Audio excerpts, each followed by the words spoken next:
वर्ष 2025 में अधिकांश भारतीय श्रमिक ऐसे रोज़गार में लगे हैं जो बहुत कम भुगतान करते हैं, सुरक्षा प्रदान नहीं करते। 2025 के आंकड़ों के अनुसार भारत में केवल 21.5% कर्मचारियों के पास ही नियमित वेतन वाली नौकरियां उपलब्ध हैं।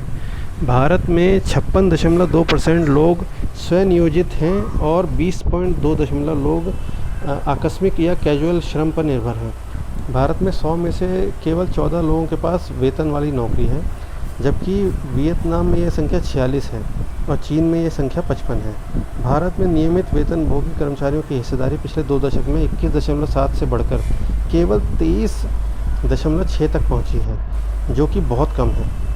एक नियमित वेतनभोगी पुरुष औसतन 24,217 रुपये प्रति माह कमाता है, जबकि एक नियमित वेतनभोगी महिला 18,353 रुपये कमा रही है।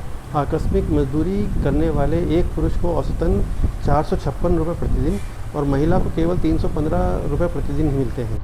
वियतनाम में 100 में से 46, दक्षिण कोरिया में 77 और अमेरिका में 94 कर्मचारियों के पास लिखित रोजगार अनुबंध मौजूद है।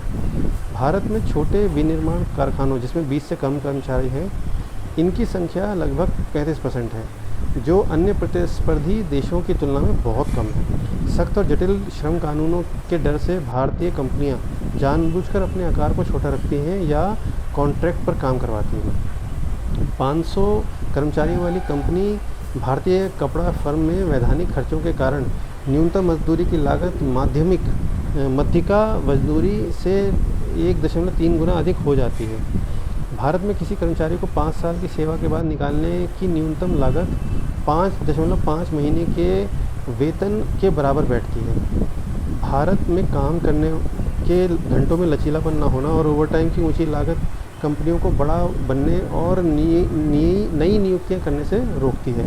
चीन और वियतनाम जैसे देशों में अपने श्रम कानूनों को उदार और बनाकर बड़े पैमाने पर नौकरियां पैदा की हैं, कृषि से लोगों को बाहर निकाला। भारत में वास्तविक रोज़गार की समस्या नौकरियों की कमी से नहीं, बल्कि कठोर श्रम कानूनों की वजह से है और इन्हीं श्रम कानूनों में सुधार करके हम व्यवसायों को अधिक महत्व या बढ़ावा दे सकते हैं। जय हिंद, जय भारत।